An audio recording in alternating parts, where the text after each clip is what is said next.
ইল্লাল্লাহ, আমাদের আছে ঈমান। অতএব আমাদের বাংলাদেশে অন্যায়ভাবে যদি তুমি কোনো প্রকার কোনো জুলুম করার চিন্তা ভাবনা করো, মনে রেখো এটা কাশ্মীর নয়, এটা বাংলাদেশ। এটা কাশ্মীর নয়, এটা বাংলাদেশ।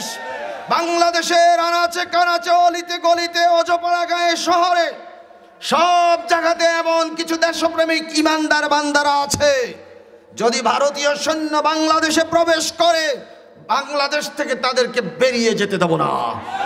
বাংলাদেশে তাদের শোষণ তৈরি করে ছাড়বো ইনশাআল্লাহ।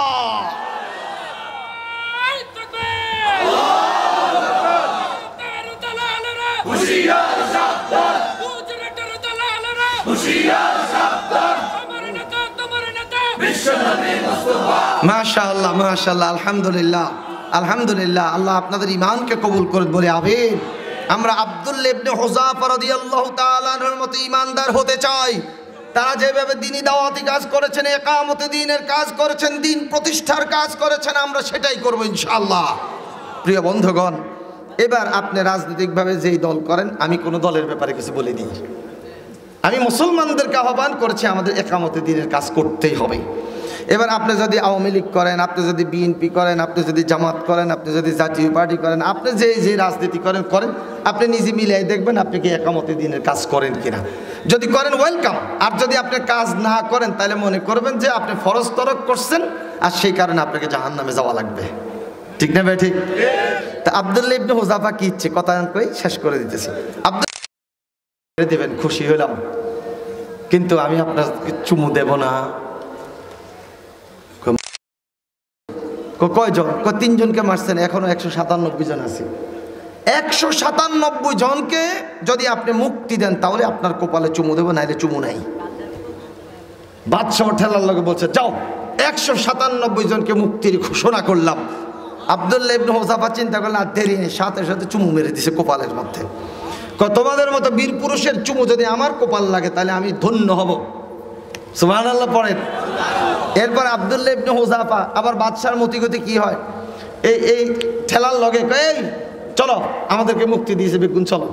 চলে গেছে মদিনায়। মদিনা শরীফ যাওয়ার পর ওমর ফারুক রাদিয়াল্লাহু তাআলা যখন এই ঘটনা শুনলেন, আব্দুল্লাহ ইবনে হুযাফার জন্য সম্বর্ধনা আয়োজন করলেন মসজিদে নববীতে।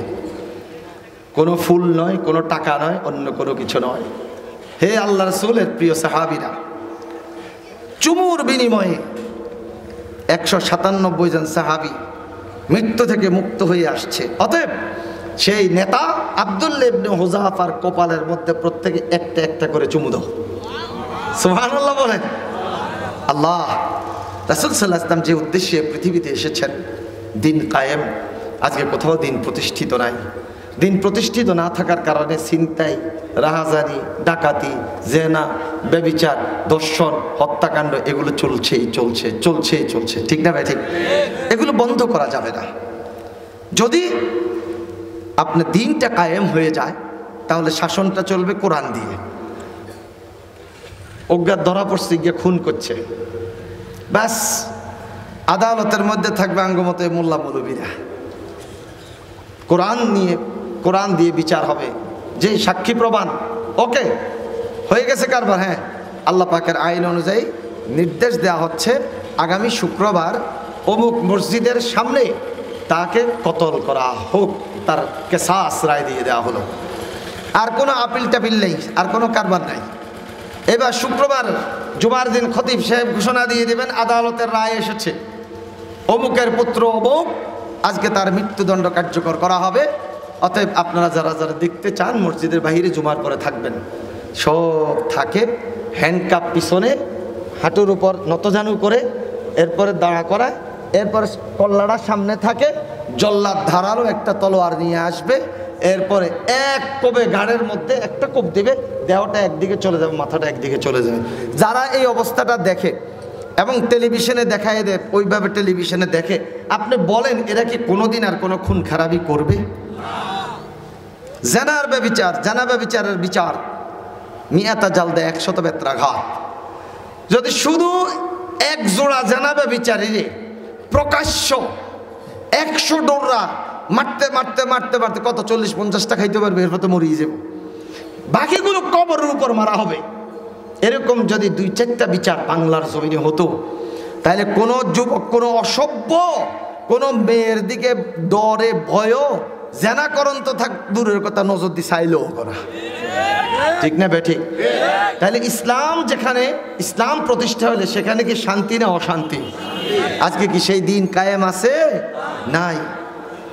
মাহফিল কর্তৃপক্ষ সুন্দর একটা বিষয় আমাকে দিয়েছেন, আপনাদেরকে আন্তরিক মোবারকবাদ। আপনারা আমাকে অনেক সময় দিয়েছেন, সেই সময় দেওয়ার